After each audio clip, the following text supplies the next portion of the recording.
Effectivement, l'islam, donc il y a une définition générale qui est la soumission à Dieu et la soumission par les actes d'adoration et le fait de réprouver le polythéisme. On va dire que c'est une définition générale. Et ensuite, on pourrait aussi le définir en fait par ces 5 piliers qui sont la profession de foi, donc le fait de déclarer que seul Dieu, seul Allah mérite l'adoration et que Mohammed est son messager.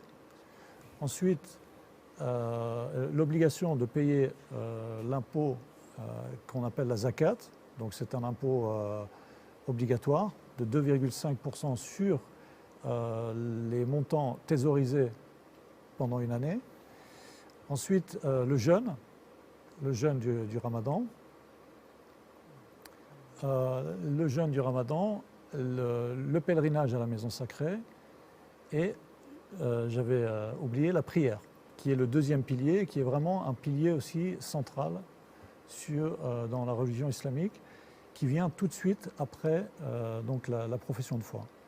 Il faut se représenter les piliers comme les piliers d'un bâtiment. C'est vraiment ce qui tient cette religion. Et sa porte d'entrée, c'est le premier pilier, donc la profession de foi.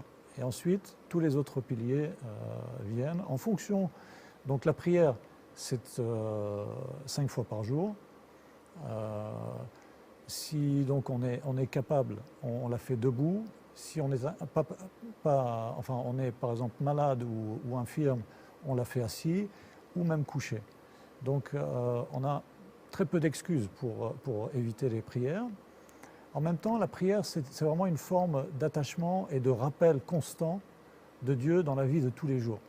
Et ça, je pense que c'est quelque chose qui est très fort, parce qu'aujourd'hui, on est constamment en fait, accaparé par les choses de ce bas monde, de la vie mondaine, et on a vraiment besoin de ce lien avec Dieu, donc ce lien direct, on s'adresse à Dieu dans sa prière, et c'est quelque chose qui maintient la foi dans un état élevé et qui entretient la foi quotidiennement.